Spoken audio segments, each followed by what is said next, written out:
548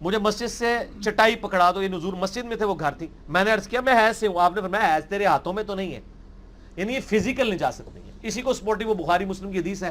حضرت ابو ہریرہ کہتے ہیں ایک دن میں گھر سے باہر نکلا، نبی علیہ السلام بھی تھے، میں ان کے ساتھ چہل قدمی شروع کر دی، آپ مجھ سے گفتگو کرنی شروع کر دی، اور کہتے ہیں میں جنبی تھا. کہتے ہیں باتیں کرتے کرتے میں چپ کر کے پیچھے کھسکا چلا گیا، نبی علیہ السلام کو بتائے بغیر غسل کیا، جلدی سے واپس آیا. نبی علیہ السلام نے فرمایا ابو ہریرہ کدھر تھا؟ یا رسول اللہ میں ناپاک تھا، پاک ہونے گیا تھا. آپ فرمایا مومن تو کبھی ناپاک نہیں ہوتا. اب وہ صحابی کہہ سکتے تھے یا رسول اللہ میں جنبی ہوں، اور آپ کہہ رہے ہیں جنبی ناپاک نہیں ہوتا. ان کو پتا تھا یہ فزیکل نجاست نہیں ہے، حکمی ہے. کوئی جنبی شخص نماز کے اعتبار سے ناپاک ہے، ویسے تو وہ پاک ہی ہے. اسی لیے تو غسل جنابت بخاری مسلم میں ہے، نبی علیہ السلام نے ڈیلے بھی کیا ہے. اگر وہ اتنی ناپاکی فوراً دور کرنا ضروری ہوتا. میرا یوٹیوب پہ کلپ ہے، کیا غسل جنابت کو ڈیلے کر سکتے ہیں، لیٹ کر سکتے ہیں. اما عائشہ کہتی ہیں کہ نبی علیہ السلام بعض اوقات رات کے آخری پہر بھی غسل کر لیا کرتے تھے. ٹھیک ہو گیا. ایک ہی غسل میں تمام بیویوں کے پاس بھی چلے جایا کرتے تھے. ٹھیک ہو گیا. اس میں یہ ہے کہ آپ سونے سے پہلے وضو کر لیں، ہاتھ وغیرہ ہاتھ منہ دھو لیں، وہ چلے ایک پروٹوکول کے طور پہ، وہ بھی کوئی اتنا کمپلسری نہیں ہے. تو وہ یعنی یہ فزیکل نجاست نہیں ہے، لیکن حکمی نجاست ہے. نہ عورت قرآن پڑھ سکے گی.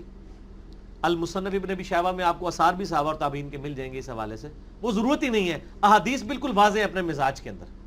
اما عائشہ ورنہ یہ روایت کر دیتی تو قرآن کو وہ چھوئے گی بھی نہیں. اب وہ کہتے ہیں جی وہ ٹیچر ہوتی ہیں تو وہ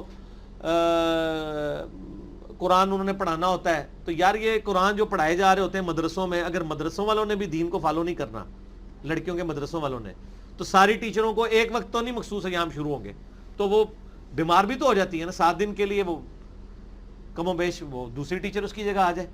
اچھا پھر وہ کہتے ہیں جی وہ حافظ قرآن ہوگی تو وہ حفظ بھول جائے گی. اور یار عورتیں تو پوری پوری زندگی حفظ کرنے کے بعد قرآن منہ کھول کے نہیں دیکھتی ہیں. تو انہوں نے 7 دیہڑے جی پڑھانا ہے.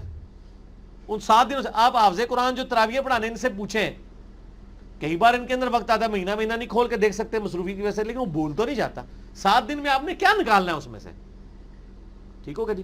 لہذا قطن یہ والا معاملہ نہ کریں. اور اس کی وجہ سے دیکھیں بڑا ایک فتنہ بھی کھڑا ہو رہا ہے، اور یعنی اہل حدیث جو ہے وہ اس کو پھر دوسرا رنگ بھی دے رہے ہیں. شریعت کو آپ چینج کرنے کی کوشش نہ کریں. میرا تو دعویٰ ہے جی اس کے اوپر اجماع ہے، اس کے خلاف کوئی بات نہیں ملتی. پرانے اہل حدیث علماء میں بھی کہیں نہیں ملتی. ایون آج کا میں نے شیخ زبیر صاحب کا بتایا کہ انہوں نے بھی فتویٰ لکھ دیا. ایون غلام مصطفیٰ ظہیر صاحب کا بھی موقف یہی ہے کہ حائضہ عورت جو ہے وہ قرآن کو ہاتھ نہیں لگائے گی نہ قرآن پڑھے گی. تو ذکر اذکار کریں نا یار. وہ اس سے بڑا کام نہیں کر پا رہی، نماز نہیں پڑھ. تو اب آپ کو یہ بھی کوئی مسئلہ تلاش کریں کسی کے نماز اس کی شروع کروا دیں. 7 دن تک نماز نہ پڑھنی پڑے تو کتنی روٹین ڈسٹرب ہوتی ہے، آپ ذرا عورتوں سے پوچھیں. تو اسی لیے پھر اس کے لیے تجویز کیا گیا کہ وہ نماز کے اوقات میں ایٹ لیسٹ 5 اوقات میں اتنی دیر کے لیے وہ بیٹھ کے اذکار کر لیں. سنت اذکار تھوڑے ہیں یار، گرین کارڈ بلو کارڈ ہی پڑھنا شروع کر دیں. اذکار سے تو کوئی معاملہ نہیں ہے نا، وہ تو آپ کر سکتے ہیں ہر حال میں. مسلم شریف میں حدیث موجود ہے. صرف قرآن کا مسئلہ ہے نا. تو احادیث کا مزاج بالکل کلیئر کٹ بتاتا ہے کہ یہ معاملہ اس طرح ہے. اس میں کوئی اگر کوئی ہے کمزوری تو آپ کاؤنٹر کوشچن کر لیں مجھ سے. نہیں وہ ان کا یہی اعتراض ہوتا ہے جس طرح آپ نے حدیث بیان کیا نا کہ نبی علیہ السلام نے چٹائی کے حوالے سے کہا کہ ہم عائشہ سے چٹائی تو پکڑا. میں نے جواب دے دیا نا سر. کوئی آپ کے پاس آرگومنٹ ہے تو پیش کریں، کوئی حدیث ہے تو، جذبات نہیں. نہیں وہ یہ کہتے ہیں کہ بھئی اگر چھو سکتے ہیں تو وہ قرآن کو کیوں نہیں چھو سکتے پھر. وہ یار میں نے ساری بات کر دی ہے. پھر تو وہ یہ کہتے ہیں ٹھیک ہے. میں یہ کہہ رہا ہوں گلاس، آپ کہتے ہیں نہیں وہ یہ کہتے ہیں یہ دیکھنے میں موٹر سائیکل نظر آ رہا ہے. تو اس کا جواب تو نہیں میں دوں گا نا میرے بھائی. اگلا سوال کریں. وہ کیا کہتے ہیں ہم نے اتنا کچھ کہہ دیا ہے اور حدیثوں کے نمبروں کے ساتھ کیا انہوں نے خالی کھلی کہہ دیا تھا اسے پڑھ لیں. ٹھیک ہو. میں نے سارے دلائل دے دیے اس کے اوپر میرے بھائی. مجبوری میں ویسے حل لگا سکتے ہیں، مثلا بچے بے حرمتی کر رہے ہوں اگر اس طرح سے کوئی تو وہ ہاں اس کے بارے میں بھی اجماع ہے کہ وہ ہاتھ میں کوئی کپڑا رکھ کے اس سے قرآن کو چھو لے. پڑھ تو اس نے سکنا ہی نہیں ہے، چھو کے لینا کیا ہے اس نے بیچ میں سے. چھوا اسی لیے جاتا نا کہ پڑھا جائے. اچھا یہ بھی ایک نیا ورژن لوگوں نے نکالا ہوا ہے کہ جی چھونا جائز ہے پڑھنا جائز نہیں. تو چھو کے لینا کیا ہے پھر جب پڑھنا ہی نہیں. جب پڑھنا نہیں ہے میں بتا رہا ہوں مزاج. جب اما عائشہ کہہ رہی ہے مسلم شریف میں حدیث ہے کہ نبی اسلام میری گود میں قرآن پڑھ لیتے تھے، تو اما عائشہ خود کہتی نا کہ میں بھی نال 2-4 آیتاں میں بھی نال پڑھ لیندی سا. وہ یہی بتانا چاہ رہی ہیں کہ ہم تو چونکہ نہیں پڑھ سکتی تھی لیکن ہماری وہ نجاست حکمی ہے، فزیکل نہیں ہے کہ وہاں کوئی اور سر رکھ کے خامد پڑھ سکتا ہے. وہ یہی تو میسج دے رہی ہیں. آج اگر ہم عائشہ زندہ ہوتی نا تو ذرا کھول کے بھی بیان کر دیتی. وہ ڈھکے چھپے الفاظ میں میسج کنوے کر دیے. اور دوسرا اس وقت یہ مسئلہ بھی نہیں تھا.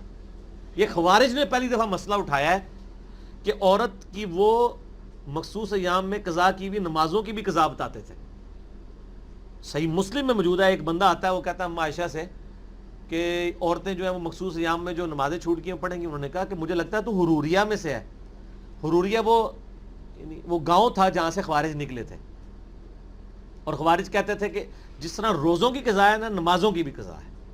تو پھر اما عائشہ نے خود کہا کہ نبی علیہ السلام کی ہم بیوی ہوں میں, نبی علیہ السلام ہمیں مخصوص ایام میں چھوڑے کے روزوں کی قضا کا حکم دیتے تھے, نمازوں کا نہیں دیتے تھے. اب پھر بھی خوارج اڑے ہوئے ہیں. تسی جڑے کہنا وہ کہتے ہیں وہ 40,000 تے نہیں ہون 12,000 تے نہیں ہون گے, خوارے تے 12,000 سن. تو وہ بھی کہندے ہوندے سن, وہ ایڈے ایڈے بزرگ تابعین تے ہے سن نا صحابہ دے زمانے, وہ بھی کہندے سن کہ جی عورتاں قضا کرن گیاں. تو انہوں نے اما عائشہ ہن خود کہہ رہے ہیں پھر بھی نہیں مننا تو میں کیا کراں. ہمارا تو کام صرف پہنچانا ہی ہے نا, منوانا تو نہیں ہے. علی بھائی اگلا سوال ہے کہ کیا مخصوص ایام میں خواتین جو ہے وہ معوذات, دعائیں یا آیت الکرسی پڑھ سکتی ہیں؟ دیکھیں میں نے پہلے بھی بتایا نا, صحیح مسلم کے اندر حدیث موجود ہے, اس کے اوپر باب بھی باندھا گیا ہے طہارت کے چیپٹر میں کہ اما عائشہ رضی اللہ تعالیٰ عنہ سے جب پوچھا گیا تو انہوں نے کہا نبی صلی اللہ علیہ وآلہ وسلم ہر حال میں اللہ کا ذکر کرتے تھے. اس پہ اجماع امت ہے کہ قرآن, نماز اور روزے کے علاوہ جتنے عام سنت اذکار ہیں نا, اس کے سوا جو سنت اذکار وہ آپ کر سکتے ہیں. ایون جو قرآن کی دعائیں ہیں وہ بھی آپ کر سکتے ہیں. قرآن کی نیت سے نہیں کریں گے, دعا کی نیت سے. اور فقہ حنفی میں تو یہاں تک مسئلہ ہے اور میں اس کو انڈورس کرتا ہوں کہ ایون جو معوذات ہیں, قل اعوذ برب الفلق, قل اعوذ برب الناس, معوذتین, وہ کہتے ہیں کہ آپ ان کو دعاؤں کی نیت سے, قرآن کی نیت سے نہیں, دعا کی نیت سے کر سکتے ہیں. وہ کیسے؟ وہ کہتے ہیں کہ آپ قل کا لفظ ہٹا دیں, اس سے آپ دعا کریں اعوذ برب الفلق,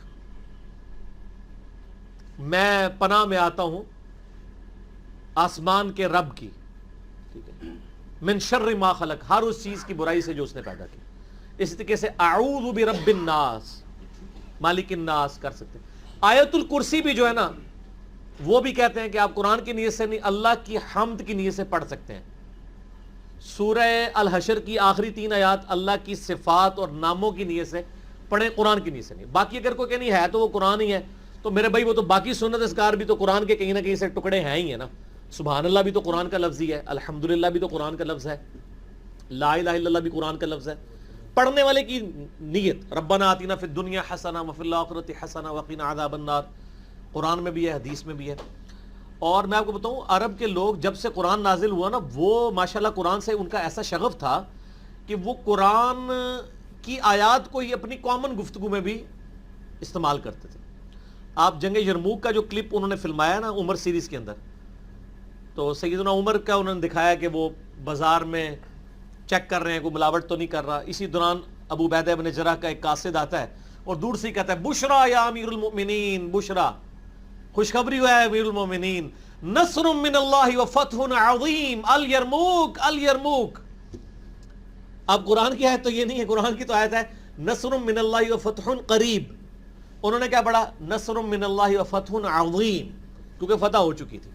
قرآن کے آپ الفاظ کامن زبان میں بھی استعمال کر سکتے ہیں, اپنے محاورتاً, عربی ابھی بھی کرتے ہیں, تھوڑا سا اس کو چینج کر کے نا تو اس کو یوز کر لیتے ہیں. ظاہر عربی کی ڈکشنری بک بھی ہے نا, یہ ایک ڈکشنری تو خیر بعد میں بنی ہے, قرآن کو دیکھ کے ڈکشنری بنائی گئی ہے. قرآن تو ڈکشنری سے سپیریئر ہے.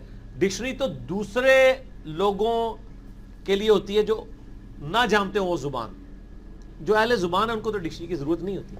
تو اس طرح کے اذکار آپ کر سکتے ہیں, کوئی مسئلہ نہیں ہے اس کے. تو المعوذات کے اندر جو سورہ اخلاص ہے وہ بھی شامل کر سکتے ہیں؟ جی وہ تو ہے ہی اعلان توحید ہے. وہ تو ہماری ابو داؤد میں حدیث نہیں ہے کہ نبی علیہ السلام نے فرمایا جو شخص ان کلمات کے ساتھ اللہ کی طرف متوجہ ہوتا ہے تو یہ اسماء اعظم ہے. اللہم انی اسألک بانک انت اللہ لا الہ الا انت الاحد الصمد الذی لم یلد ولم یولد ولم یکن لہ کفوا احد. تو یہ تو حدیث کے اندر بھی الفاظ آگے نا. تو قل کے بغیر پڑھ لینا اللہ احد اللہ الصمد. اچھا میں آپ سے پوچھتا ہوں, قرآن کو تو چھوڑیں, کیا جنبی شخص یہ کہہ سکتا ہے اللہ ایک ہے, وہ یکتا ہے, نہ اس کا کوئی باپ ہے, اور یہ تو ہمارا دن رات راگلا اپنا ہے، ہم نے یہ توحید کی دعوت ہے. ٹھیک ہو گیا. تو جو صفاتی چیزیں ہیں یہ ساری چیزیں ہیں تو وہ اس اعتبار سے. باقی وہ اسپیسیفکلی تلاوت والا جب آپ کام کریں گے نا کہ آپ 100% اس کو کاپی کریں گے. ویسے ابن عباس سے شیخ زبیر صاحب نے بھی نقل کیا ہے علمی فتاوی علمیہ میں کہ ابن عباس سے قول مصنف ابن ابی شیبہ میں سنن کبریٰ البیہقی میں موجود ہے کہ 1 یا 2 آیات اگر قرآن کی ہوں تو وہ جنبی اور حیضہ عورت تلاوت کر سکتے ہیں. اس سے زیادہ نہ کریں، وہ پھر روٹین والا معاملہ بن جائے گا. ہم تو کہتے ہیں دعاؤں کو کریں، اور وہ والے باقی یہ ہے کہ قرآن کو نہ ہاتھ لگائیں نہ قرآن کی تلاوت کریں اور اذکار کریں. ٹھیک ہو گئی. اچھا علی بھائی